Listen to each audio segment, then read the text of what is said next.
Buenas tardes, queridas amigas, amigues y amigos. Damos inicio a la charla 20 de los viernes con Proterra. Hoy nos acompaña mi gran amigo, el ingeniero cubano Dusnel Cerquera Amador. Con la charla, las construcciones con tierra en Trinidad, Cuba, técnicas e influencias culturales. Dusnel Cerquera Amador es graduado de ingeniero civil en 1996 y máster en conservación y restauración de edificios históricos en la Universidad Central Marta Abreu de Las Villas. Diplomado en Teoría e Historia de la Construcción y Conservación en la Universidad de Camagüey. Diplomado en Gestión y Manejo de Centros Históricos en el Centro Nacional de la Conservación, Restauración y Museología de Cuba.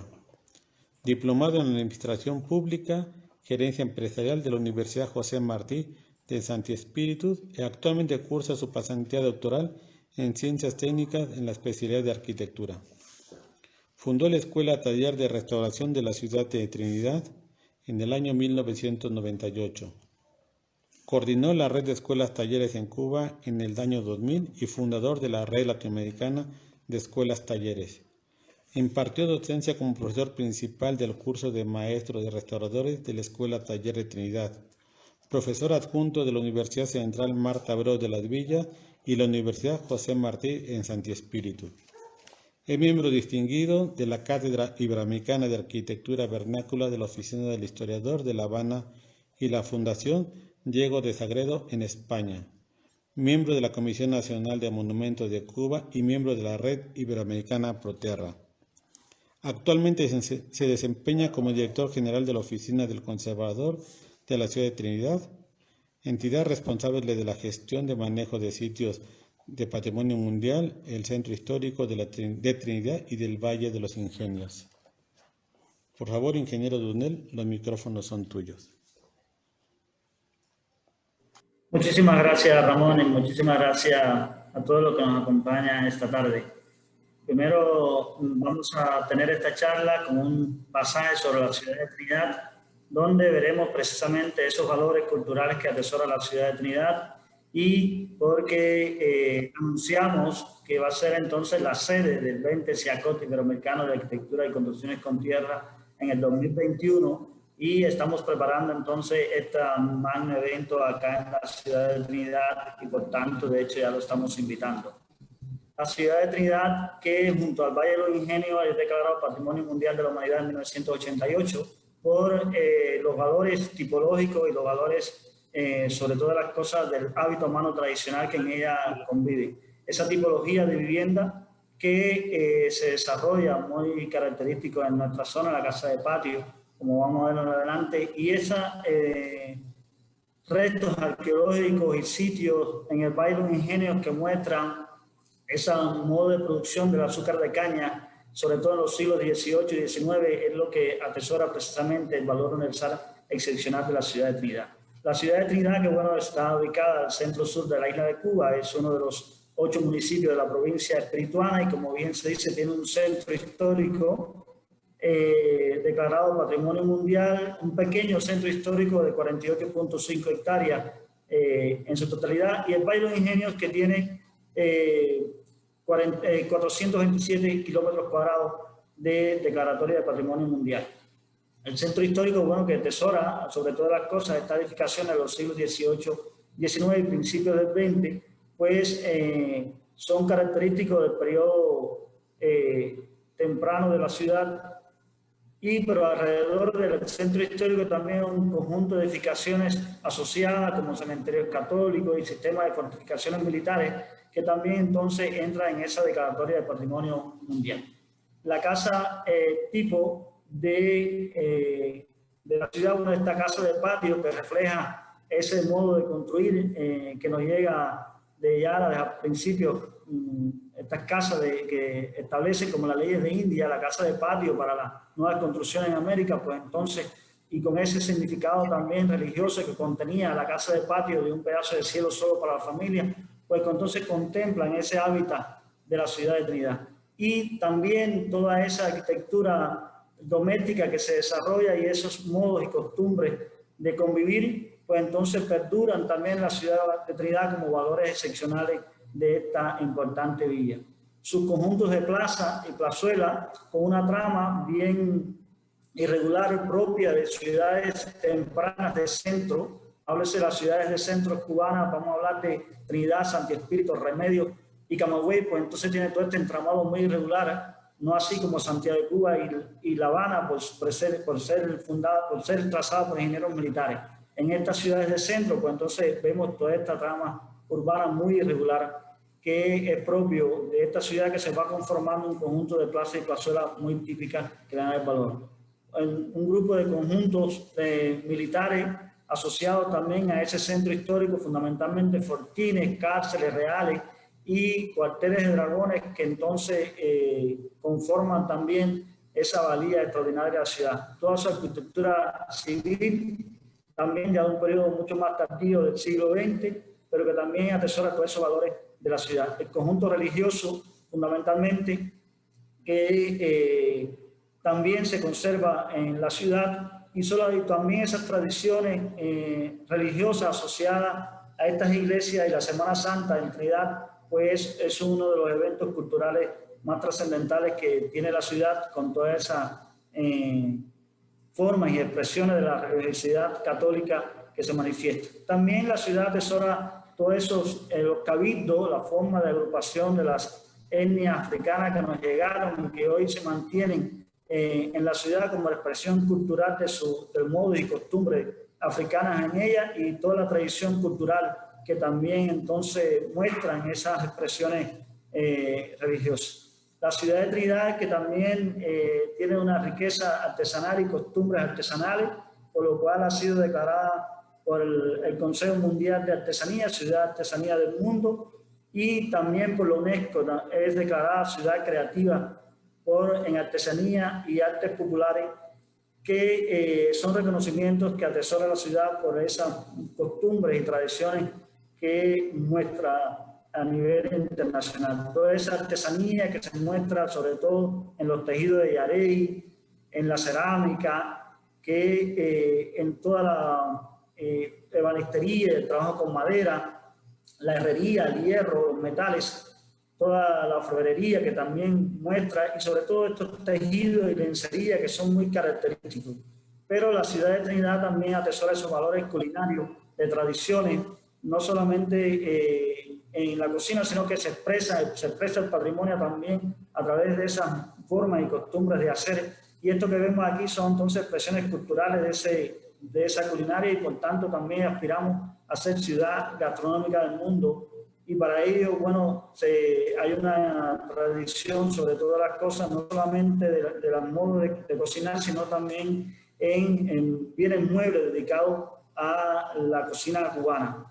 Se hacen importantes ferias gastronómicas en la ciudad que muestran esa riqueza de la cultura, y también el patrimonio asociado a la gastronomía. Esto que estamos viendo son expresiones, es decir, toda la pastelería dedicada también a cómo se expresa el patrimonio también con estas manifestaciones de la gastronomía. Es decir, hay un vínculo importante entre las tradiciones locales e inmateriales y el patrimonio material de la ciudad, y asociado también a todo este patrimonio de bienes muebles que también forma parte de esa expresión local.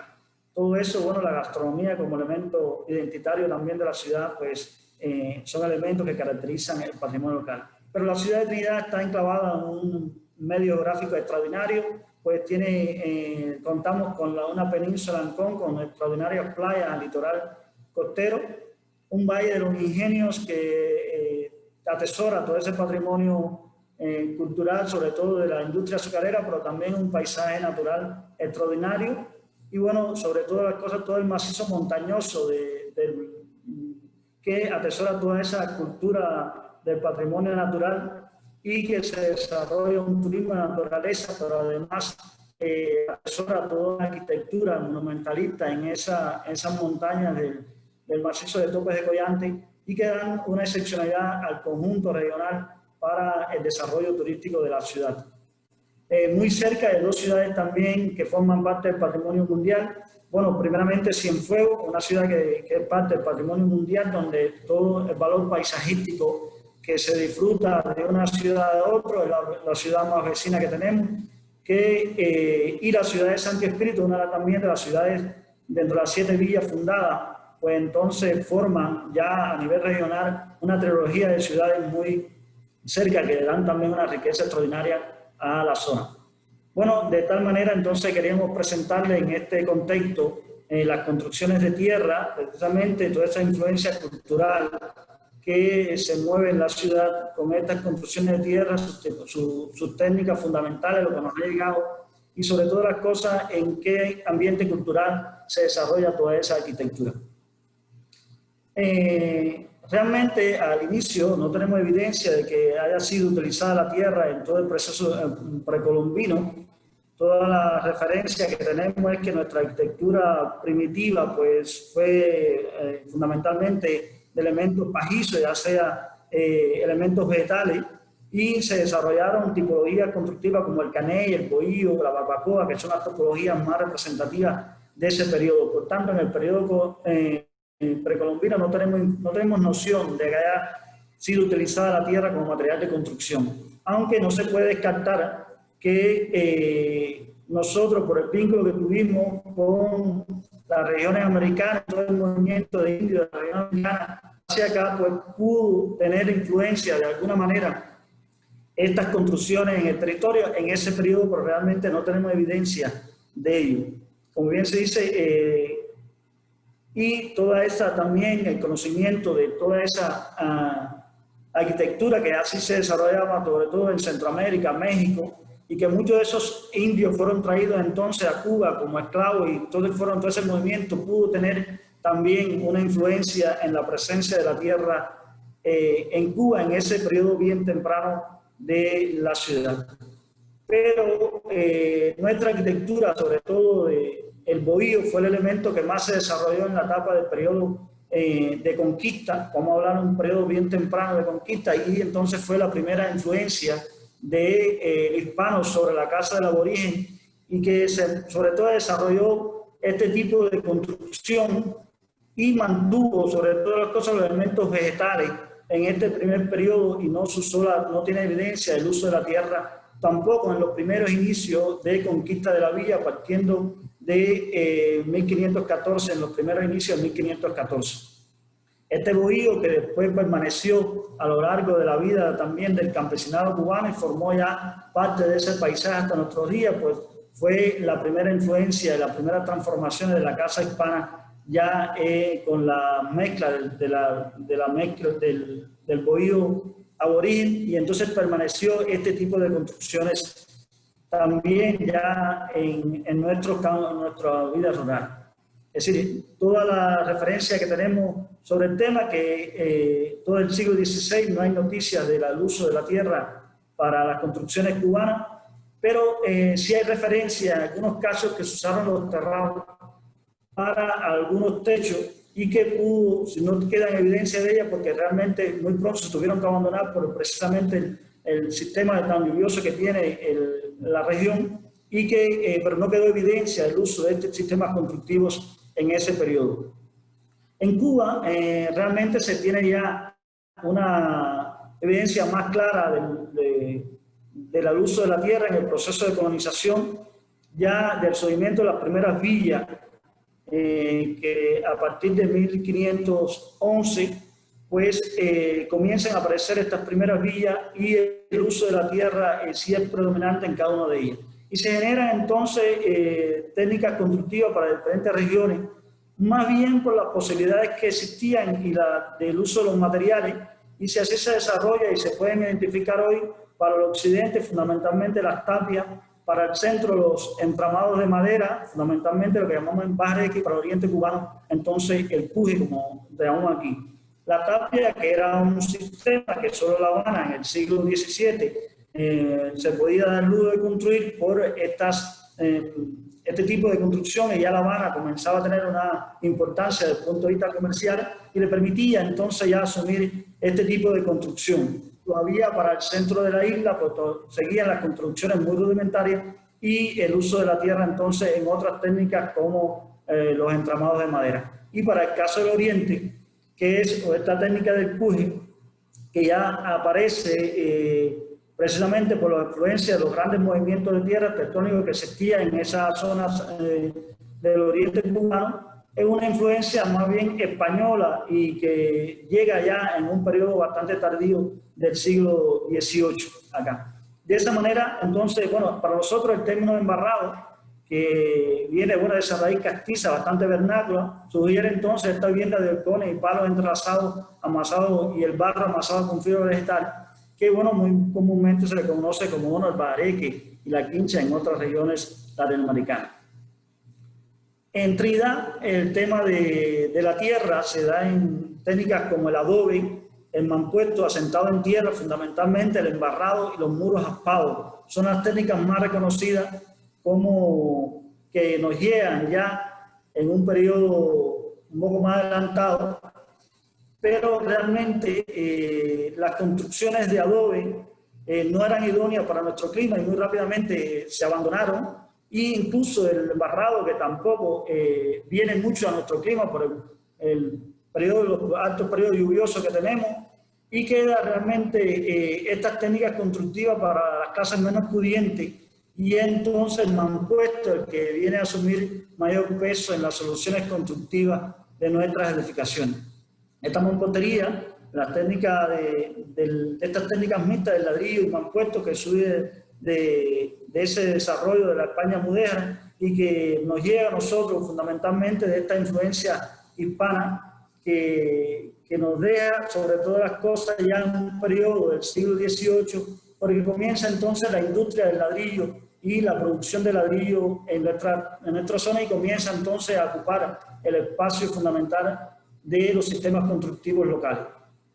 Los muros aspados, que también, estos muros aspados que se lo domina por Pratt White, y quizás esta forma de colocar los maderos, lo que le da el nombre a esta tecnología, pues también es de época bastante temprana en la ciudad y no se generaliza mucho el uso de estas técnicas en nuestra ciudad.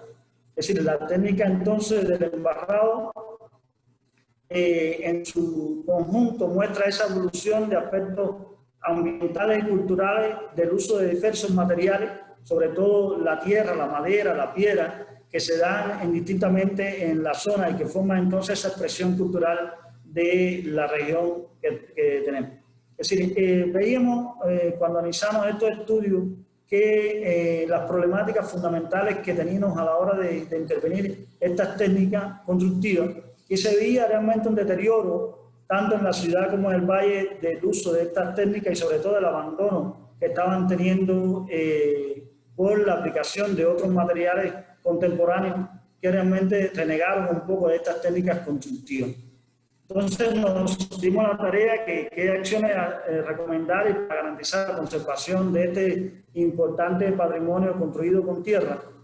Y bueno, comenzamos a realizar un conjunto de acciones a través de un proyecto de investigación. Nos dimos la tarea primeramente de identificar y caracterizar la vivienda con tecnología de embarrada en la ciudad de Trinidad y el Valle de los Ingenios, determinar los materiales empleados en los muros de edificaciones y viviendas embarradas en el centro histórico de Trinidad y el Valle de los Ingenios y los apropiados para su restauración, la valoración de los aspectos que realizan en función de la conservación de estas edificaciones, y entonces recomendar acciones para la conservación de este importante patrimonio local.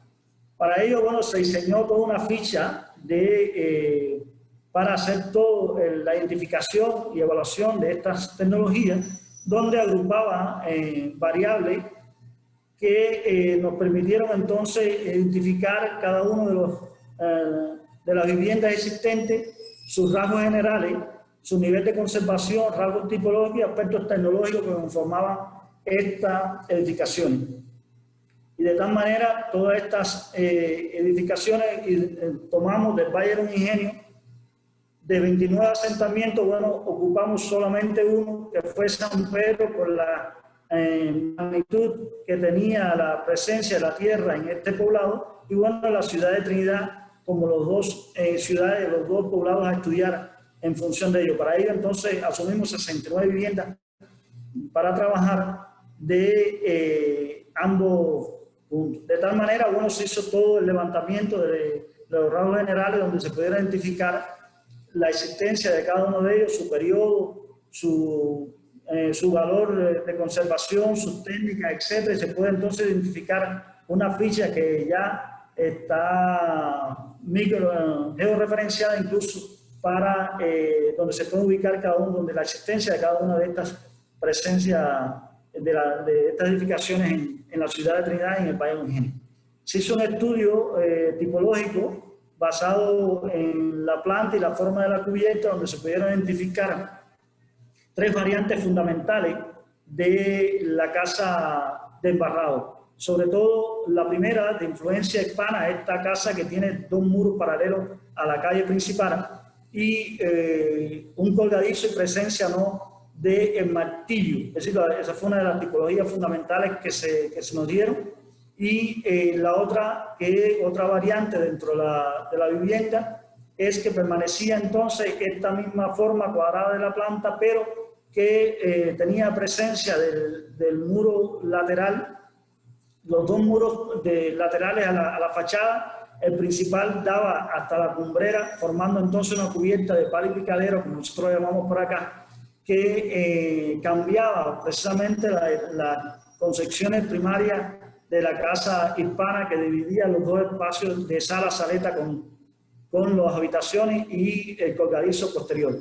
Y bueno, la tercera variante que se definió ya es la planta donde la fachada principal va hacia la parte más estrecha de la edificación, y un poco esta variante ya viene de un proceso bastante tardío de la influencia norteamericana en las primeras ocupaciones y sobre todo en la formación de los bateyes azucareros ya de influencia norteamericana, y que después perdura posteriormente en las construcciones de los espacios rurales tanto del valle como también se da en la ciudad, pero un poco más concentrado en el Valle de los Ingenios. Es decir, esas son las 3 tipologías fundamentales de vivienda que se desarrollan según la planta.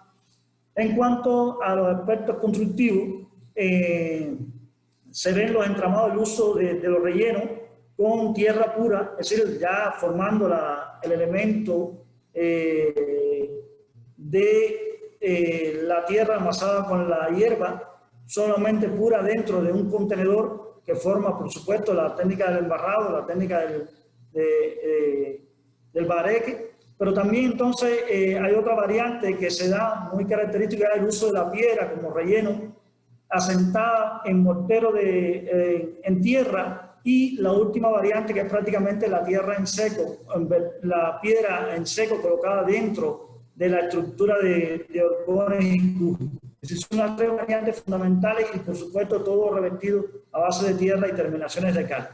En cuanto a la forma de utilizar los cubos, pues entonces se dan toda la estructura, se da entonces también variantes que va desde el simple encujado, el doble encujado, y la colocación también de los horcones y parales de forma paralela y muy unida, o usando el horcón y sobre todas las cosas el paral como elemento mucho más distante, de aproximadamente de unos 50 espaciado de este horcón principal. Son las tipologías, y también es importante ya el uso de otros elementos como los alambres y otros para el uso del empujado, que esto se da fundamentalmente en el poblado de San Pedro, teniendo en cuenta de que este poblado se desarrolló fundamentalmente la ganadería y se extinguieron precisamente los bosques, y entonces asumieron el alambre entonces como elemento de cuje para la solución entonces del embarrado. Para el estudio patológico y la caracterización de la patología asociada a los muros, pues entonces tuvimos en cuenta, por supuesto, lo referido por Uber en su libro de Escritura de Tierra, y bueno, vimos cómo se comportaban estos desórdenes en la técnica del embarrado. Y vimos, por supuesto, mantuvimos el estudio de estos 2 desórdenes fundamentales, los desórdenes estructurales, los desórdenes por humedad, caracterizando para el embarrado cómo era el comportamiento de estos desórdenes para cada uno del embarrado, y pudimos definir cómo se comportaban o cuáles eran los elementos fundamentales que provocaban los desórdenes en estas estructuras, a partir de los elementos de humedad y a partir de los elementos estructurales. A tal manera, bueno, se hizo una evaluación de cuál era el comportamiento de cada uno de estos desórdenes y, por supuesto, veíamos que los elementos de humedad eran los que más afectaban las edificaciones de tierra y, sobre todo, las cosas por filtraciones de cubierta, que eran los elementos fundamentales que daban los principales desórdenes. Y, bueno, también veíamos que los deterioros del sistema de techo desde el punto de vista estructural eran los de mayor impacto en las edificaciones de tierra, fundamentalmente dado por el poco mantenimiento de estas edificaciones, pues entonces eran lo que provocaban todos esos desórdenes. Y entonces se definieron también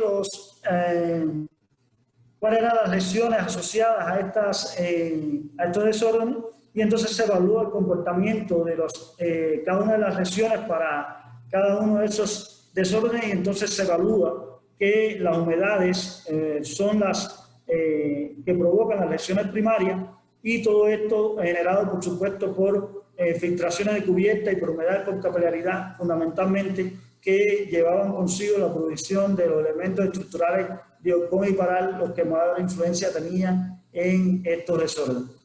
Se hizo todo entonces un diseño experimental para el estudio de los materiales, donde se analizaron entonces los materiales, se tomaron la toma de muestra para cada uno de ellos, se estudiaron 19 viviendas en cuanto a materiales y la composición de ellos, tanto en los poblados de San Pedro como en Trinidad, partiendo entonces del estudio del compuesto muro, y para ello entonces se aplicó una metodología del método estratigráfico que se propone en arqueología para entonces ir estudiando las diferentes estratigrafías del muro, y a partir de ahí, bueno, se pudo determinar en primer lugar los distintos revestimientos que conformaban ese muro, y como bien se ve, realmente se lograron, existían edificaciones hasta de 2 centímetros de capas a base solamente de enlucidos de lechadas de cal, y que formaban prácticamente todo el compuesto de revestimiento del muro, es decir, sin usar mortero en las edificaciones originales. Estamos hablando de edificaciones de principios del siglo XVIII y hasta el siglo XIX, que fue la muestra que se tomó. Como bien vemos, casi todas las edificaciones, los elementos fundamentales de terminación son a base de lechada de cal, y vemos que se logran espesores realmente considerables a partir de diferentes capas de lechada de cal para la terminación de los revestimientos en esta técnica de tierra. Bueno, a partir de aquí se hicieron los estratos, los estacos para la toma de muestra, y se pudo estudiar entonces la estratigrafía completa del muro, partiendo de este método, y sobre todas las cosas viendo y demostrando que siempre las terminaciones en todos los casos eran a base de cal en la parte más temprana. Los morteros entonces usados ya con arena fueron intervenciones posteriores, y por supuesto dan al traste con las soluciones de muro, por precisamente no ser recomendados para este tipo de muro. En casi toda la mayoría de los muros estudiados, cuando fueron revestidos, tenían como base primaria lechadas de cal.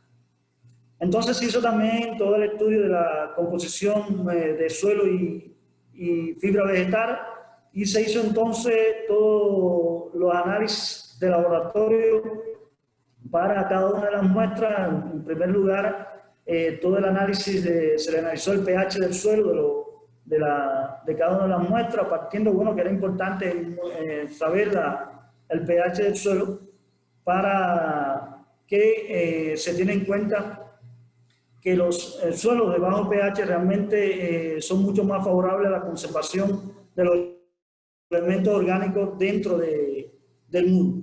Y bueno, comprobamos, bueno, que realmente los suelos son de bajo pH, son suelos alcalinos fundamentalmente, y como bien se ve en la muestra, la conservación entonces, los elementos vegetales se mantienen muy favorables para ello. Solo el estudio de laboratorio, entonces la caracterización ya de los suelos por por los sistemas internacionales para la clasificación de los suelos, se determinaron los tipos de suelo utilizados, fundamentalmente, que nos da el tipo de suelo utilizado y algunos otros elementos como peso específico de cada uno de esos suelos para determinar las características fundamentales de este material empleado en el muro en esa temporada.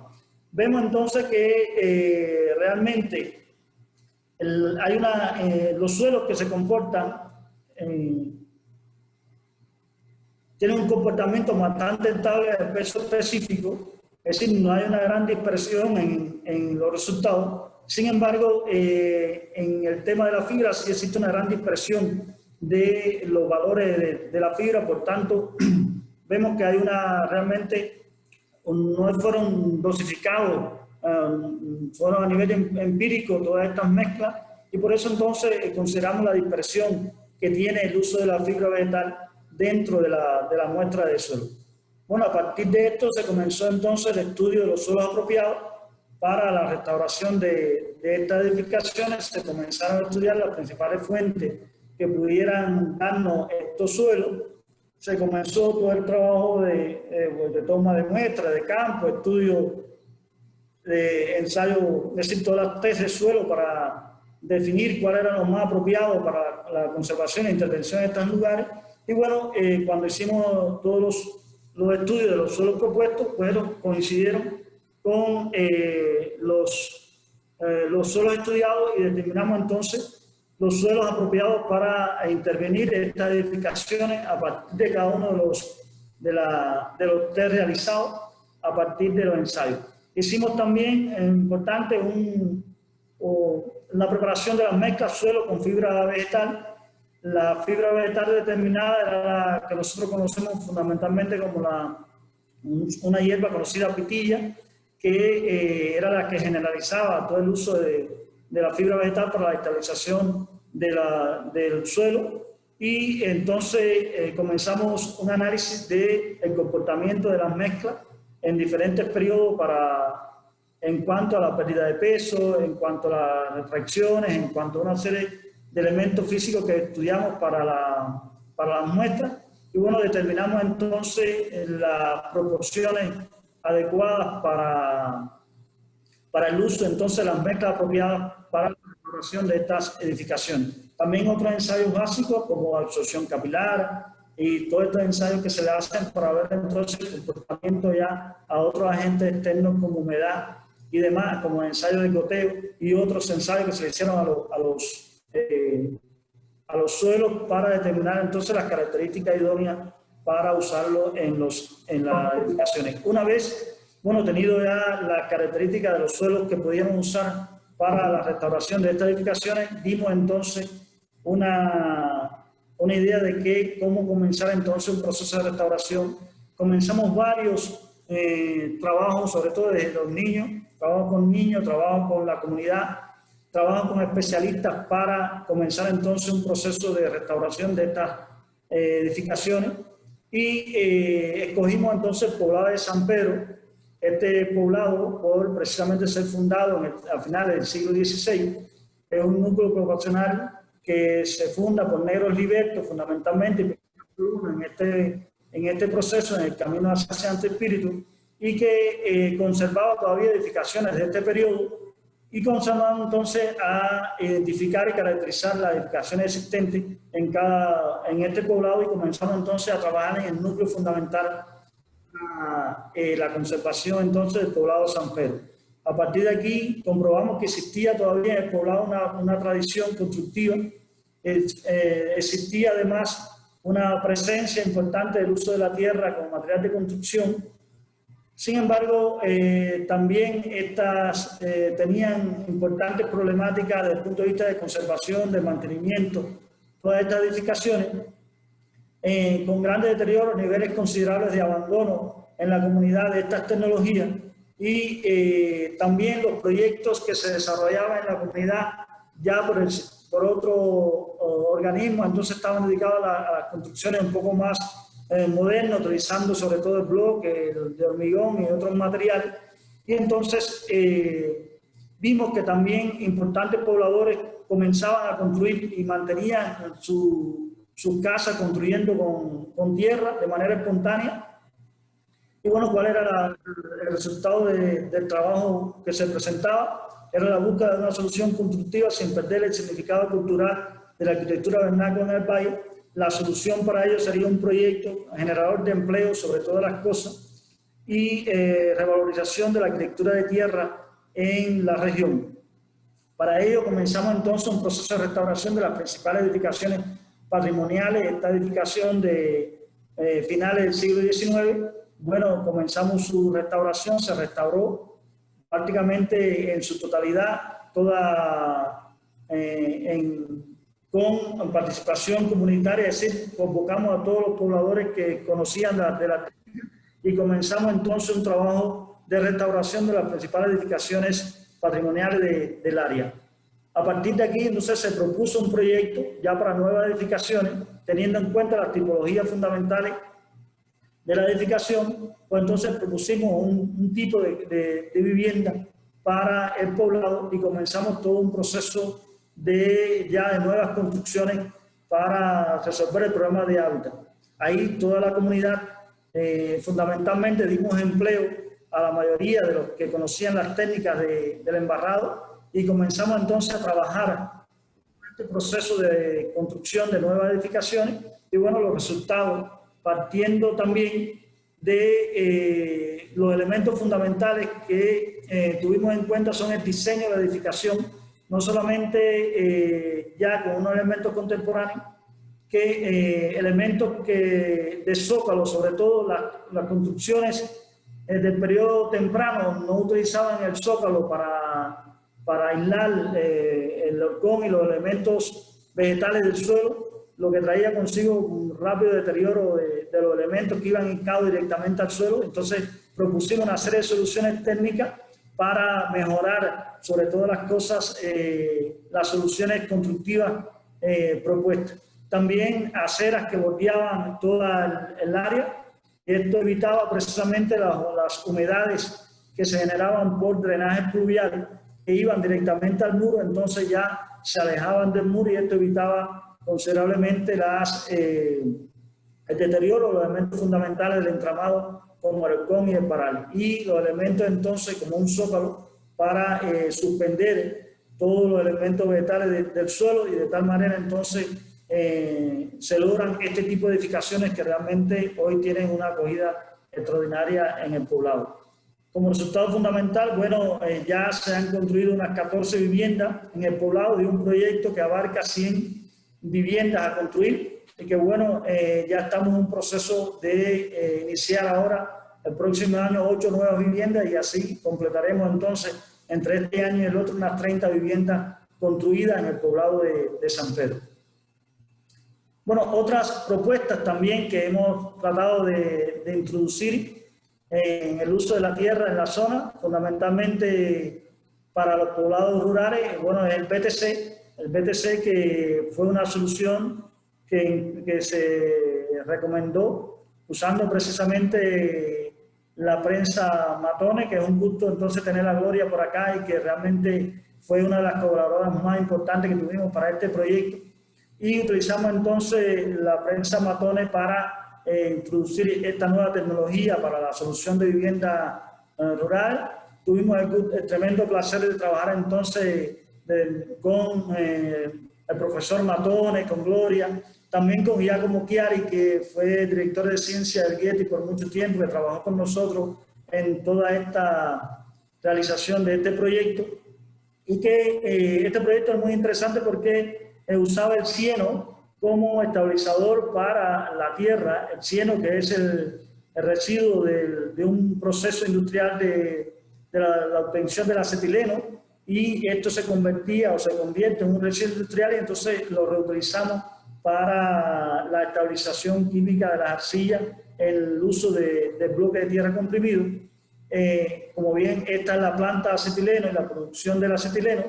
Y bueno, el resultado fue construir una casa de BTC que realmente hoy ya está en el proceso de convalidación de su uso e introducción de esta tecnología para las construcciones de viviendas en Cuba y que ya estamos en la fase de iniciar un proyecto para uno de los poblados también muy cercano a San Pedro, que es Palmarito, y que vamos a iniciar entonces ya la inclusión de esta tecnología en el Valle de los Ingenios. Este fue el resultado de la casa obtenida en ese momento, realmente extraordinario trabajo, y al cual agradecemos mucho y recordamos siempre al profesor Matoni y a la profesora Gloria con esta cooperación que tuvimos.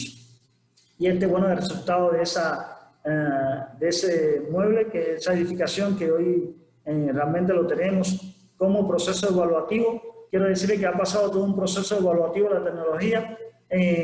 Todos los periodos lluviosos se le mide su comportamiento, los periodos ciclónicos, su comportamiento, los daños que lo ocasionan, y bueno, ya está aprobado para usarse en nuevas construcciones de tierra y sistemas. Bueno, otras experiencias también hemos trabajado el tema del mural. Para eso la escuela taller hemos convocado siempre convocamos amigos latinoamericanos, en este caso chilenas, que han venido, y hemos trabajado de conjunto con la escuela taller en los murales de tierra, también enseñando a los jóvenes de la escuela taller a estas técnicas constructivas y sobre todo a estas expresiones culturales ya del uso de la tierra, donde siempre se asocia a un movimiento cultural, a un movimiento de enseñanza e inclusión de los jóvenes a estas expresiones culturales y del uso de la tierra como material de construcción. Y para ello, bueno, contamos con ya la realización de este mural que quedó entonces en la escuela taller, y que entonces caracteriza precisamente toda esa arquitectura local, todo ese oficio y todo el paisaje local de la ciudad de Trinidad. Bueno, también hemos trabajado en la incursión de otras técnicas ya constructivas, también usando la tierra, ya con el ladrillo y la bóveda. Hemos tenido también el tremendo placer de estar acá con Ramón en la escuela taller enseñando estos sistemas constructivos de bóveda, que también para la escuela taller han sido importantes, y hay un gran interés de continuar estas expresiones, estas formas de construir, y que fue muy provechoso porque además se construyeron viviendas con esta técnica ya en el Ingenios, y que bueno, ahí nuestro querido amigo Ramón enseñó a los estudiantes a hacer, y a los que no son estudiantes también, a hacer esa bóveda, y sí que lo aprendieron bien porque ahí ya todos los estudiantes solos así hicieron su bóveda de tierra, y entonces fue realmente una experiencia para ellos. De esta manera se presenta Trinidad como una ciudad de hallazgos para todo el que la va a visitar. Realmente una ciudad donde van a encontrar toda esa riqueza cultural del uso de la tierra, pero también de todas sus expresiones culturales asociadas a la forma de vivir y al hábitat humano tradicional que caracteriza y por tanto conforma las expresiones culturales más identitarias de la ciudad de Trinidad, y sobre todas las cosas esa forma típica de convivir el trinitario y de construir, pues son elementos que identifican considerablemente la ciudad de Trinidad. No quería despedirme tuvimos la visita también de nuestro presidente por acá, y caracterizó a Trinidad de tal manera que le causó tanta impresión que la caracterizó así como una ciudad realmente amable y cariñosa. Su pueblo, una ciudad que es una joya histórica, cultural, patrimonial, que entre todos deberemos enfrentar y sobre todo conservar. Nuestro presidente, pues, en esta visita pues, realmente reflejó el gran interés de apoyo para la conservación del patrimonio de Trinidad, y por tanto solo invitamos, y nos queda invitarlo por supuesto a venir a nuestra ciudad de Trinidad el próximo año. Le damos muchísimas gracias, y bueno, abierto a las preguntas y lo que quieran saber de nuestra ciudad. Gracias, Ramón. Sí, muchas gracias a Nel por esta extraordinaria charla, recorridos de lo que hace el sistema constructivos, y también de la ciudad, de lo tangible y lo intangible, lo material e inmaterial de las calles empedradas, de los embarrados, que acá le llamamos pajareque, en Colombia bareque, quincha, pero al final es este sistema constructivo muy tradicional de nuestros pueblos.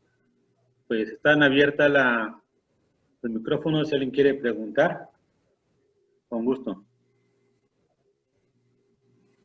Adelante, por favor, Yoli. Hola, Ramón, ¿cómo estás?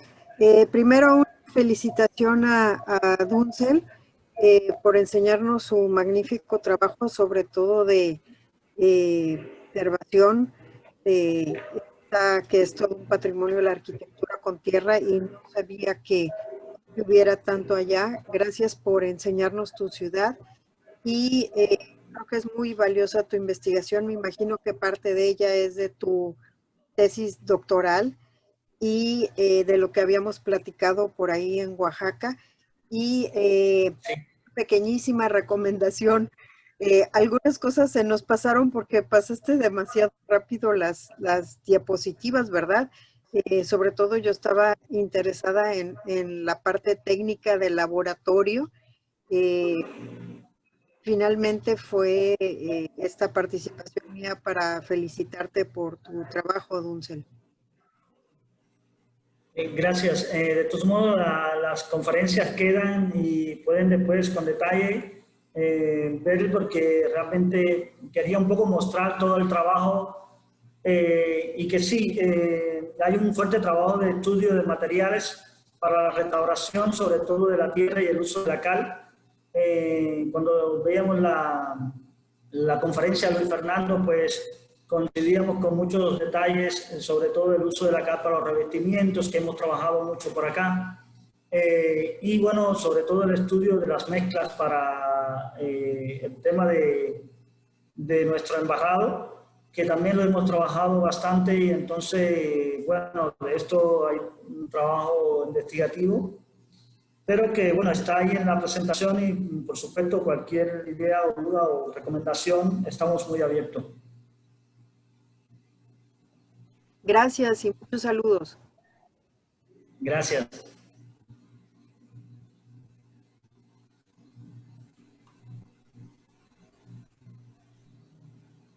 Buenas tardes. ¿Es posible hacer una pregunta para Dunsel?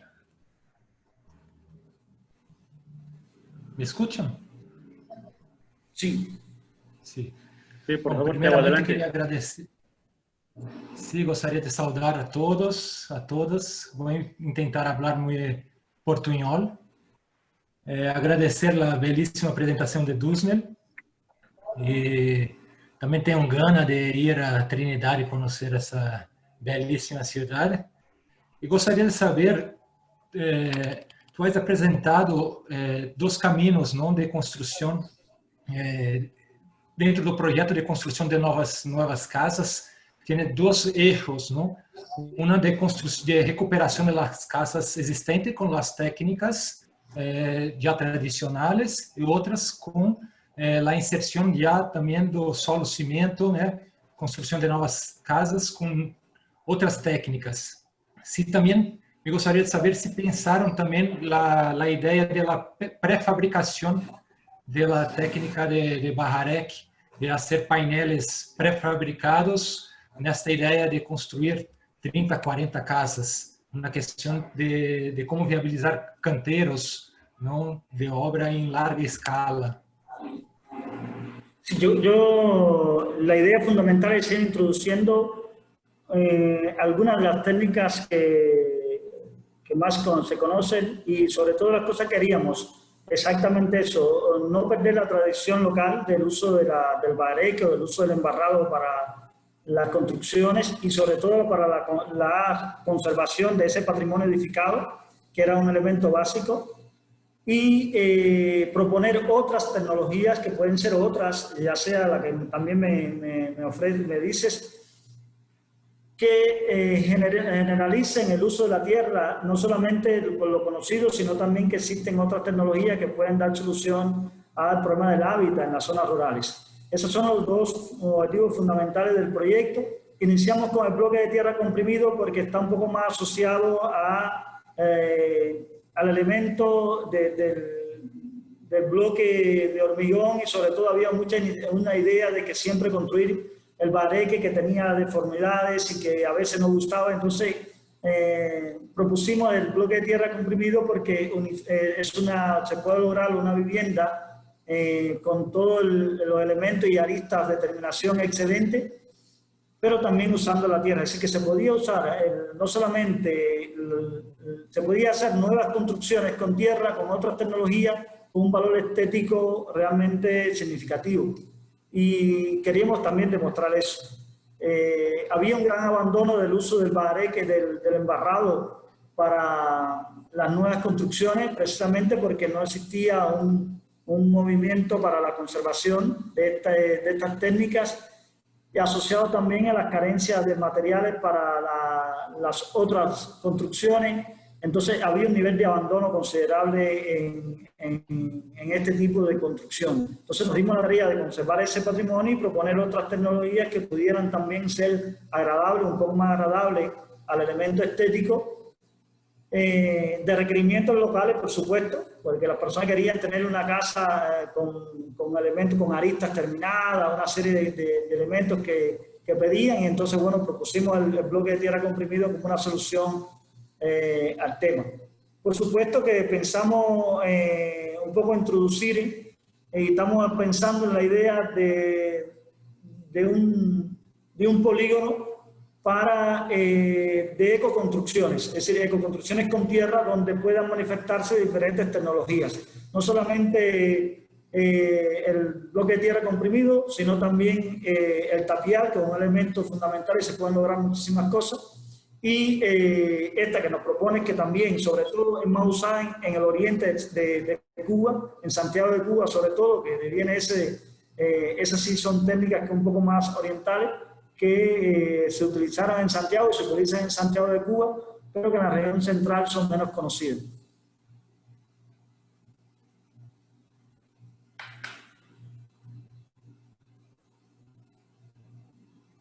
Es el que es posible usar las técnicas del prefabricado. Es lo que estamos aludiendo.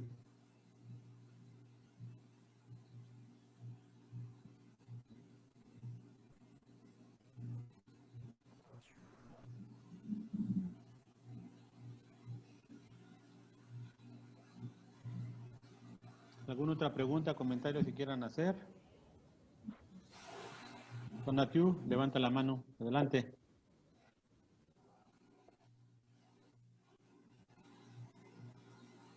Hola, Dusnel. Hola a todos. Muchas gracias.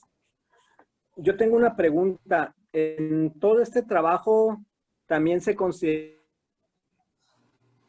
por ejemplo, para la caña, o bueno, si lo cortaron con la luna, en relación a la luna. Y la otra sería también en las pruebas se contempló el añejado de la tierra. Bueno, sobre todo en la parte histórica, ¿se puede saber eso? Gracias, felicidades.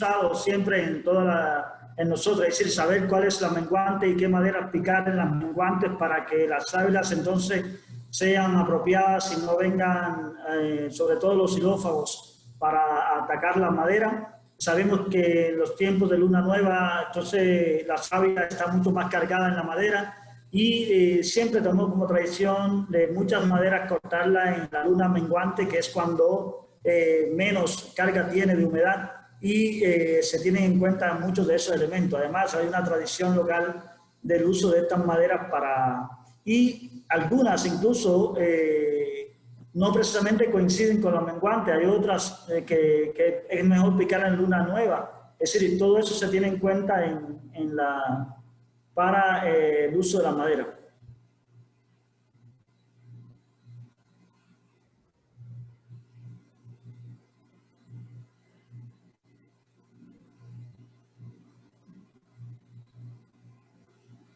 No sé si me escuchó bien. No, se me fue la red, se me desconectó, pero ya me cambié de lugar. Sí, escuchamos muy bien nosotros. Yo no, pero la puedo ver en la repetición.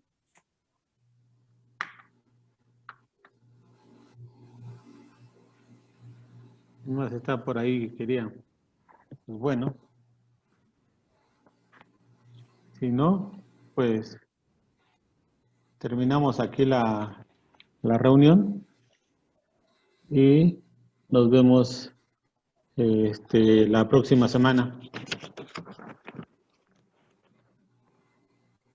Muchísimas gracias, Ramón. Muchísimas gracias a los que nos acompañaron. Realmente Es una maravilla tener la posibilidad de exponer lo que se está haciendo en cada una de las regiones. Y bueno, ahí les dejo la presentación, también, bueno, toda la idea de lo que quieran saber del resto del trabajo ya de investigación, pues estamos ahí prestos. Muchas gracias a ti, Dusnel. Y pues los invitamos, bueno, todo por toda exposición. Mira, te está aplaudiendo Graciela para que veas que ya todos estamos con un pie en Cuba, pero antes tenemos que hacer una escala el próximo viernes. Nos acompaña el arquitecto chileno Álvaro Riquelme con la charla Más madera que tierra, una aproximación a la arquitectura de tierra. Pues agradecemos mucho y nos vemos el próximo viernes 25 a la misma hora para escuchar a Álvaro Riquelme. Gracias a todos.